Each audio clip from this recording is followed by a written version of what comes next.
दोस्तों, एक समुद्र के पास एक मछुआरा और उसकी पत्नी दोनों साथ में रहते थे। मछुआरा अपनी पत्नी को बहुत चाहता था। मछुआरा बेचारा गरीब था। वह रोज़ाना इतना कमा लेता था कि वह आराम से 2 वक्त की रोटी मिल जाए। लेकिन मछुआरे की पत्नी बहुत लालची थी। वह इस छोटी झोपड़ी और कम कमाई से नाखुश थी। इसलिए वह हमेशा मछुआरे को डांटा करती थी कि वह बहुत कम कमाता है। एक दिन वह मछुआरा समुद्र की तरफ गया और उसने जाल को फैलाया और मछली का इंतज़ार करने लगा। बहुत देर तक इंतज़ार करने के बाद भी उसको कुछ नहीं मिला। मछुआरा निराश होकर वापस घर लौट आया। खाली हाथ देखकर उसकी पत्नी ने चिल्लाना शुरू कर दिया। बहुत डांटने पर वह मछुआरा वापस समुद्र के किनारे जाल फैलाकर बैठ गया और मछली का इंतज़ार करने लगा। थोड़ी देर बाद एक मछली उसके जाल में फंस गई। वह उसको ऊपर खींचता है। उसने देखा कि यह कोई सामान्य मछली नहीं है। मछली को तड़पता देखकर उस पर दया आ गई और उसके वापस पानी में छोड़ दिया। मछली ने उसको धन्यवाद दिया। ठीक है, मुझे फिर से खाली हाथ लौटना पड़ेगा। मछुआरे की उदासी को देखकर वह मछली उससे पूछती है, तुम उदास क्यों हो? मछुआरा बोलता है, मेरी बीवी एक बहुत बड़ा घर चाहती है, लेकिन मेरे पास कमाने का कोई साधन नहीं है। इसलिए मेरी बीवी मुझ पर हमेशा गुस्सा करती रहती है। मछली बोलती है, तुम घर जाओ, समझ लो तुम्हारी पत्नी की इच्छा पूरी हो गई। मछुआरा हैरान होकर बोला, क्या? मछली ने कहा कि तुमने ठीक सुना, तुम्हारी पत्नी की इच्छा पूरी हो गई। मछुआरा दौड़कर घर की तरफ गया। उसने देखा कि उसकी झोपड़ी एक पक्का मकान बन चुका था। ये देखकर मछुआरा हैरान था। वह समझ गया था कि वह मछली कोई मामूली मछली नहीं है। यह बात उसने अपनी बीवी को बताई। मछुआरे ने अपनी पत्नी को कहा, अब तो तुम खुश हो ना? मछुआरे की पत्नी लालची थी। उसका मन नहीं भरा और उसने बोली, इससे भी बड़ा घर चाहिए।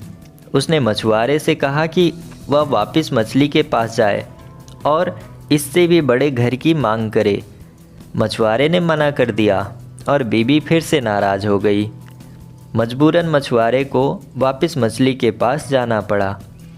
समुद्र किनारे जाकर उसने मछली को बुलाया और कहा कि मेरी बीबी को इससे भी बड़ा घर चाहिए। जादुई मछली ने यह इच्छा भी पूरी कर दी। मछुआरा धन्यवाद देकर चला गया। उसने देखा कि उसका घर बहुत बड़ा बंगला बन चुका था। अब मछुआरे ने अपनी बीबी से पूछा कि क्या अब वह खुश है, लेकिन उसके लालच का कोई ठिकाना नहीं था।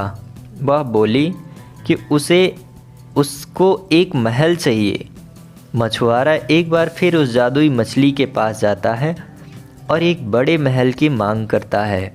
वह मछली बिना कोई प्रश्न किए उसकी वह इच्छा भी पूरी कर देती है। मछुआरे ने जाकर देखा कि उसका घर एक महल बन चुका है और उसकी पत्नी एक सोफे पर बैठकर आराम कर रही थी और उसके चारों ओर नौकर घूम रहे थे। मछुआरे को लगा कि अब तो मेरी पत्नी खुश हो जाएगी, लेकिन उसने गलत सोचा। कुछ दिनों बाद उसने कहा कि मुझे पूरा साम्राज्य चाहिए, जहाँ प्रजा हो, मंत्री संतरी हो और सभी मेरा हुक्म माने। मछुआरे ने इस इच्छा को पूरी करने से मना कर दिया। फिर क्या था, एक बार फिर उसकी पत्नी नाराज़ हो गई।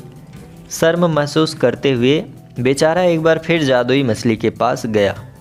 मछुआरे ने कहा कि अब उसकी पत्नी को साम्राज्य चाहिए। मछली ने यह भी इच्छा पूरी कर दी। मछुआरा भागता हुआ घर गया।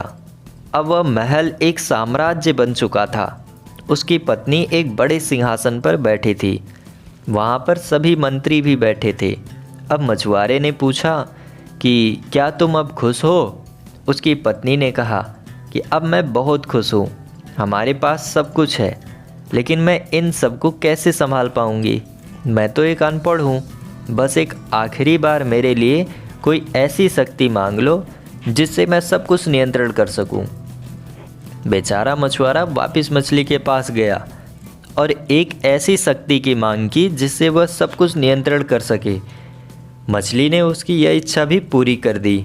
मछुआरा वापस अपने महल आया और अपनी पत्नी को ढूंढने लगा, लेकिन कहीं पर भी उसकी पत्नी दिखाई नहीं दी।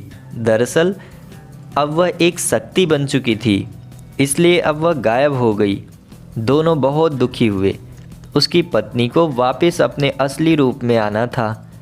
उसने मछुआरे से कहा कि जल्दी से वह उसको वापस ठीक कर दे। मछुआरा एक बार फिर जादुई मछली के पास गया और कहा कि अब उसकी पत्नी को वापस ठीक कर दे। मछली ने मना कर दिया, ये तुम्हारी इच्छा है, मैं केवल तुम्हारी पत्नी की इच्छा पूरी कर सकती हूँ, तुम्हारी नहीं। मछुआरा वहीं बैठ गया और कहने लगा, मैंने तुम्हारी जान बचाई, जब तक तुम सब कुछ पहले जैसा नहीं कर देती मैं यहाँ से नहीं जाऊँगा। मछली ने कहा, ठीक है, इसके बाद तुम दोनों की कोई इच्छा पूरी नहीं होगी, जाओ, मैं सब कुछ पहले जैसा कर देती हूँ। मछुआरा वहाँ से घर चला गया। उसने देखा कि उसकी पत्नी झोपड़ी के बाहर बर्तन धो रही थी। उन दोनों को अपनी गलती का एहसास हो गया और मेहनत करके जीवन यापन करने लगे। कहानी की सीख, जो लालच करता है उसके पास जो कुछ भी होता है वह भी चला जाता है। दोस्तों, अगर आपको कहानी पसंद आई हो तो वीडियो को लाइक करके कमेंट में ज़रूर बताएं। धन्यवाद।